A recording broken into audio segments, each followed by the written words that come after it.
far as the eye can see, interspersed with deserts, stretching thousands of kilometers. This is where the Pamir Mountains meet the Hindu Kush, the Karakoram, and the first ranges of the Himalayas. This is where China begins too.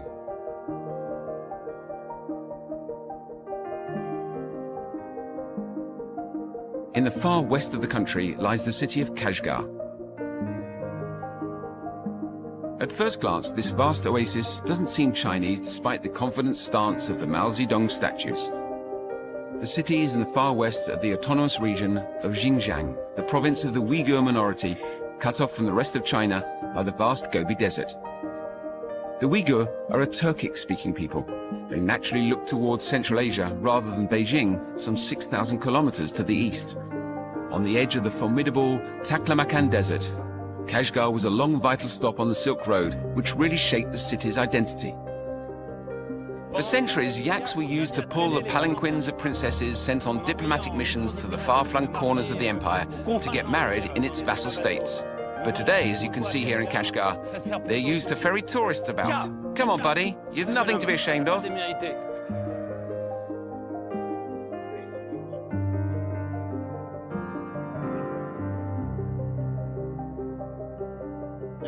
Silk Road merchants converted the Uyghurs of Kashgar to Islam in the 8th century. To this day, many of them belong to the Sufi orders of Bukhara and Samarkand.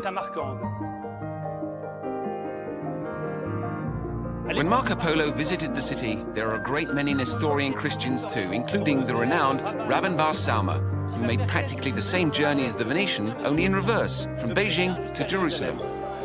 Formerly known as East Turkestan, Xinjiang has just 22 million people, a drop in the ocean of 1.3 billion Chinese. The Uyghurs are one of the country's 55 recognized national minorities. However, even in their homeland, they've slipped to a rough parity with the Han newcomers, China's majority ethnic group. The Bazaar Quarter is nothing like China. Clothes, crafts and tupas, the city's distinctive fur caps, everything here is reminiscent of the republics of Central Asia. All the signs are in Arabic script rather than ideograms, and honestly, I hardly saw a single Chinese-looking face. Apart from tourists, of course, who come to discover the new frontier, which is what Xinjiang means in Mandarin. There aren't only fur hats here, though. There are vipers, too.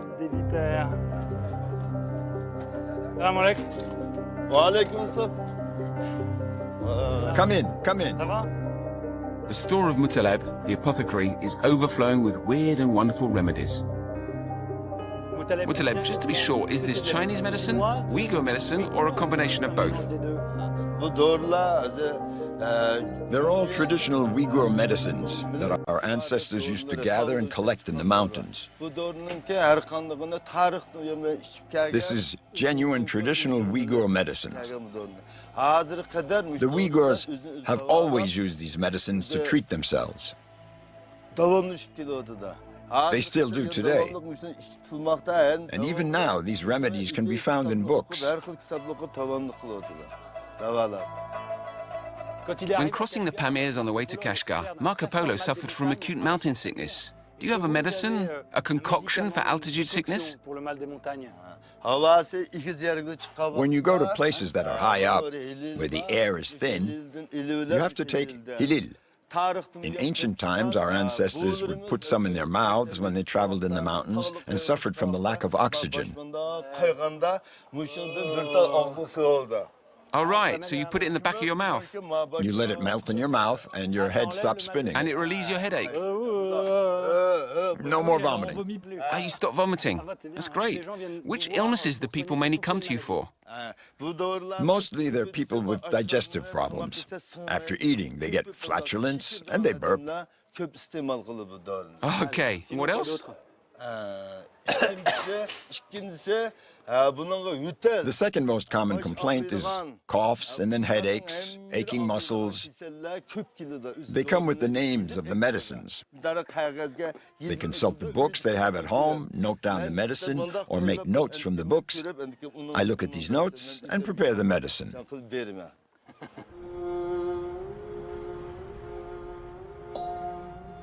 All these ingredients, do you get them in the desert or do you buy them from suppliers? Most of these medicines are brought here by the peasants who gather them. Some plants are imported. Some come from our own regions.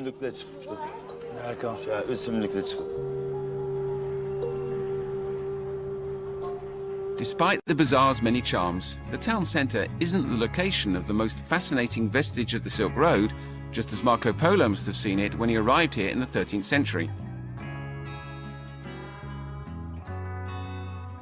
Every Sunday, the focus of activity shifts to Kashgar suburbs for the huge livestock market, which attracts breeders from all the Turkic Mongol groups. Sheep, Angora goats, horses, donkeys, yaks, Bactrian camels. At the Ulag Bazaar, or animal market, tens of thousands of animals are traded every Sunday.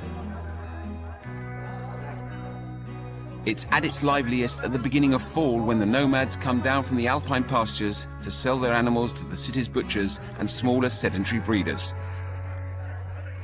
There is a brotherly, joyful atmosphere at this market, except for the animals whose end is near.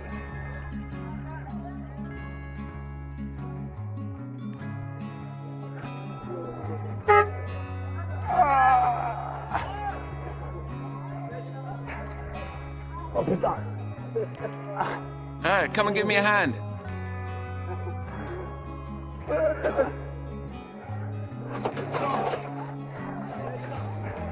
Okay, whoa.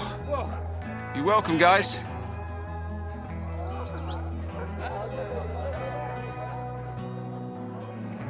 The touching thing about this Kashgar market is all the animals of Marco Polo's caravans are still here today.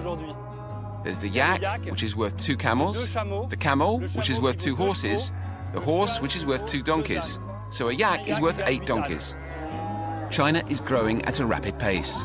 It's set to take over as the world's largest economy.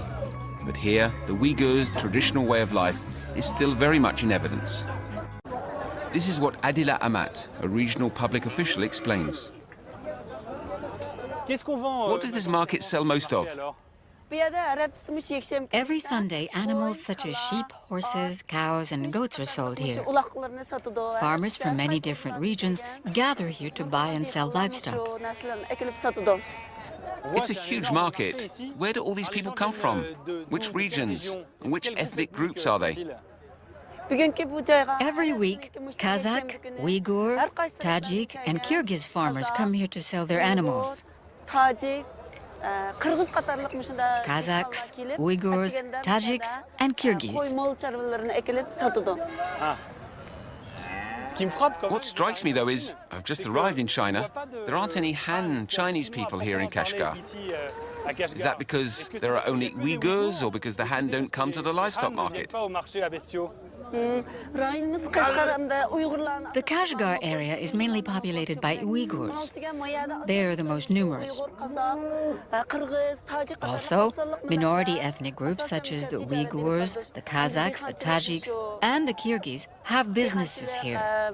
In the farming and breeding sectors, they are mainly Uyghurs. That's why our Chinese friends don't come here.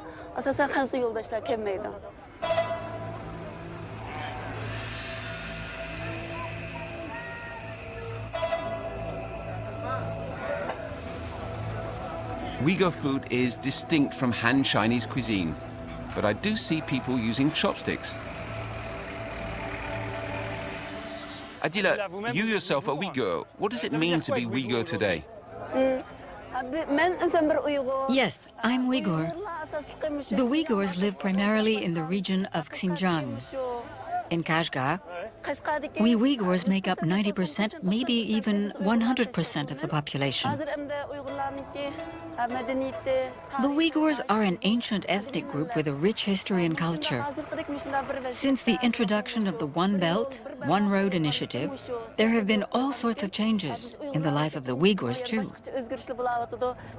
We're welcoming development. I'm sure our life will be even better. The One Belt, One Road initiative, praised by Adila, is the colossal government project to revive the Silk Road with pipelines, highways and high-speed trains. Billions of dollars of investments, of which one of the stated objectives is to cement Beijing's control over its Western minorities by bringing them prosperity.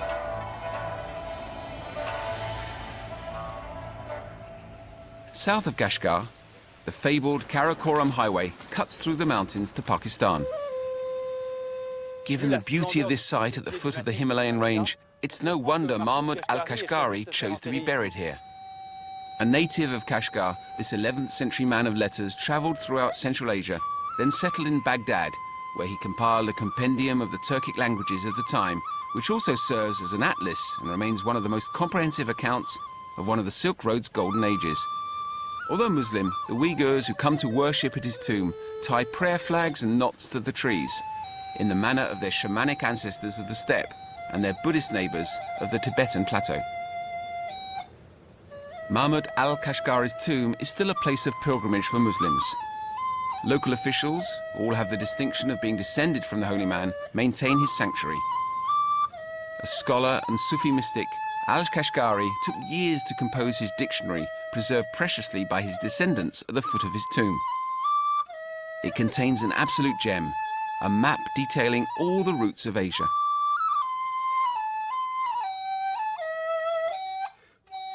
This is an 11th century map. It has to be the very first map of the Silk Road. In yellow you can see the deserts, in red the routes. Japan is there, Kashgar is here, and this, in fact, it's a map of Central Asia, of the Turkic world, but ultimately of the world of the Silk Road. Although highly stylized, this map is actually far more accurate than the travel account dictated by Marco Polo on his return to Venice. It highlights the cultural, commercial and scientific continuity between the Empire of China and the Persian Empire. The real meeting point of the Chinese and Persians lies at the top of the Karakoram Highway. This extremely steep route has historically linked China to the Indian subcontinent. It's arguably the world's most scenic road too.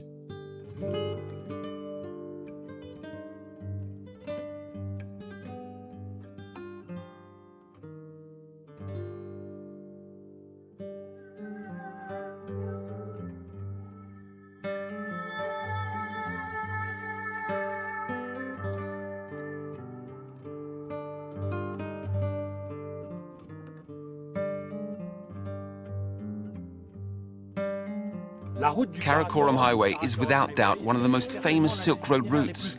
Crosses the mountain range of the same name, which is an extension of the Himalayas.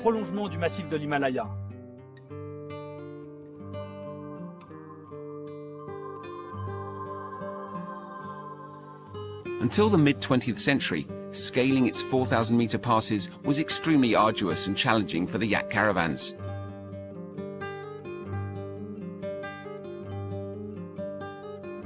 In the 1970s, the Chinese set about making this 1,300-kilometer route suitable for motor vehicles all the way to Abbottabad in Pakistan, a colossal task that cost the lives of some 1,200 workers, roughly one life for every kilometer.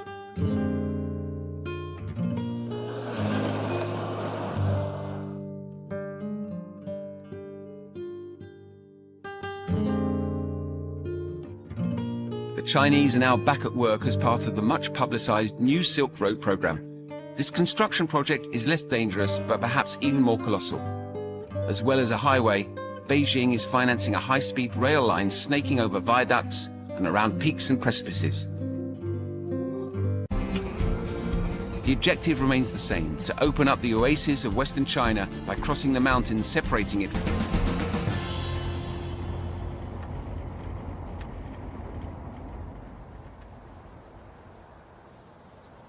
Through the lofty Tashkurgan Valley, over 3,000 meters above sea level, journeyed one of the Silk Road's most important travelers, who would leave his mark on the history of China and Asia as a whole.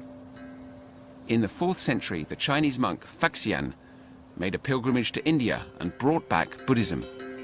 Nestled in the mountains, this high-altitude valley is still a meeting point and melting pot of Asia's religions and peoples.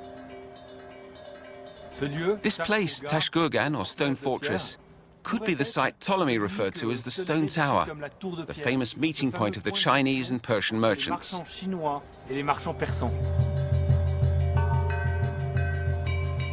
A handful of other sites claim the honor of being the Stone Tower mentioned by the classical geographer, but Tashkurgan has better arguments. Indeed, you can find vestiges here of the Greek civilization of Afghanistan, the legacy of Alexander the Great's descendants, as well as many traces of Zoroastrianism from Iran, which influenced Islam, Buddhism, and Confucianism.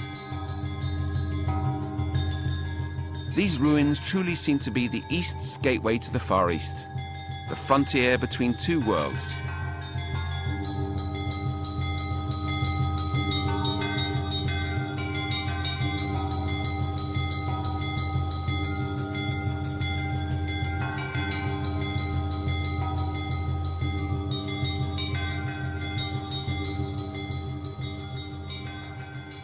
To the west, Afghanistan is 20 kilometers away.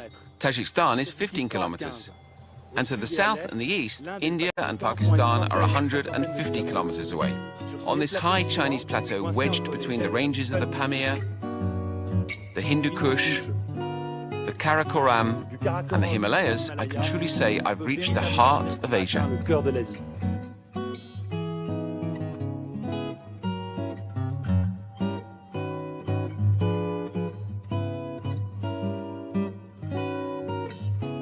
What's perhaps most surprising about Kashgar are the traces of Iranian culture to be found here. These include several fire altars erected by the Zoroastrians, whose faith was the official religion of the vast Persian Empire for over 1,000 years. Then there are these stone circles at the very top of a hill overlooking the valley. They are the remains of a tower of silence, where the Zoroastrians placed their dead, as Nazi Begin Kutseli explains. The young guide belongs to the Tajik ethnic group, whose language is a dialect of Persian.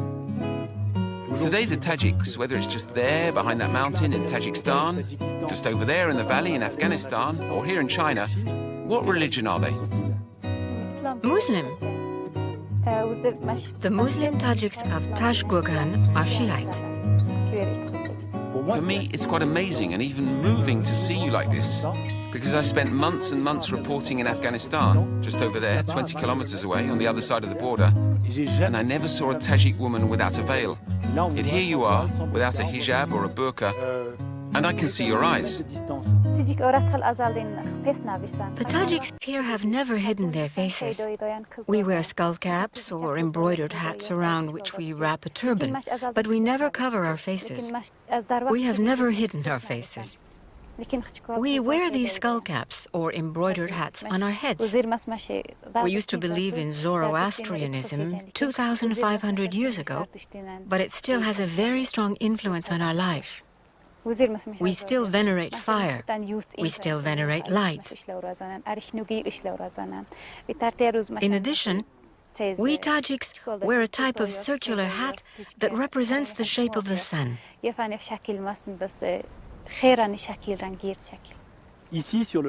in Kashgar, on the Pamir Plateau, we're really at the junction of the Indian, Persian and Chinese cultural areas. This was one of the hubs of the Silk Road. Do you still have contact today with the peoples just over the other side of the border, a few kilometers away? Around us there's Afghanistan, Pakistan, Tajikistan and other neighboring countries. We have links with all of these countries. Some of us even have relatives there. Others trade with them. We have a very close relationship. I grew up here. I'm proud to live here.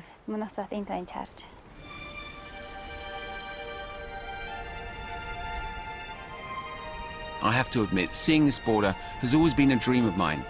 It's the frontier of Alexander the Great soldiers, the very edge of terra cognita, opening onto the harsh and mysterious expanses of Rudyard Kipling's novels, Ella Mayer's great travel accounts, and even the world of dreams that are the adventures of graphic novel hero Corto Maltese. Many frontiers are merely lines drawn on maps, changing according to politics. Yet here in Kashgar, you feel you have truly reached the end of the world. This is where Central Asia gives way to China. It's the threshold of a new continent, that of the Son of Heaven. Numbering just 50,000 today, the Tajiks of China have been officially recognized as an ethnic minority by the Chinese authorities, and even put in the spotlight. In a remote hamlet at the very end of the plateau, the villagers are celebrating a wedding tonight. They don't really look Chinese. The men greeting one another outside and the women of the family are preparing the festivities. When a Tajik marries, the entire clan must join in the week-long celebrations. It's open house around the living room stove as the bitter cold descends at sunset. In the courtyard, the eagle dance performed by the guests brings to mind the sacred Varegna bird, a legacy of the religion, Zoroastrianism, that the Tajiks hold dear.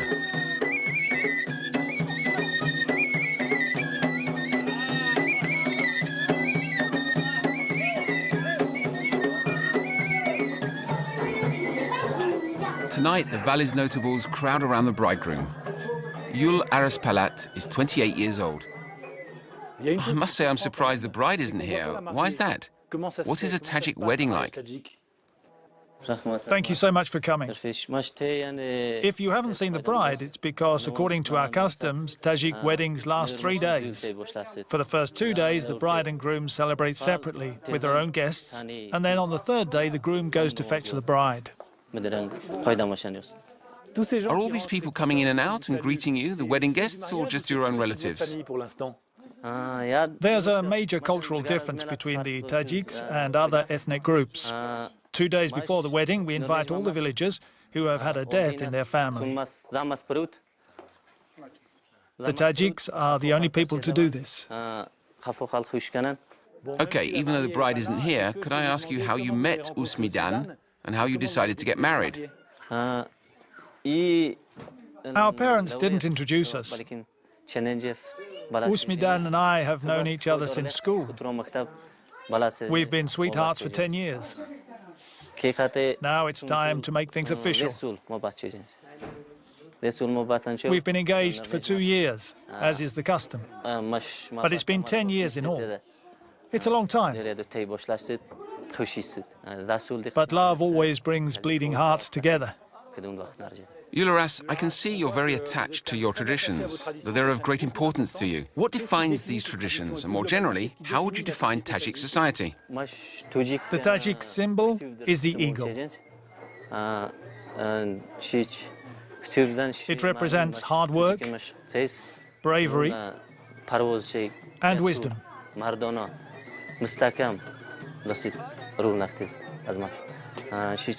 Having watched our ethnic group's eagle dance, I'm sure you have seen this. I'm proud to be Tajik. The Tajiks are warm and generous people. We are united and always willing to help one another. We love the country of our ancestors and every compatriot who lives there.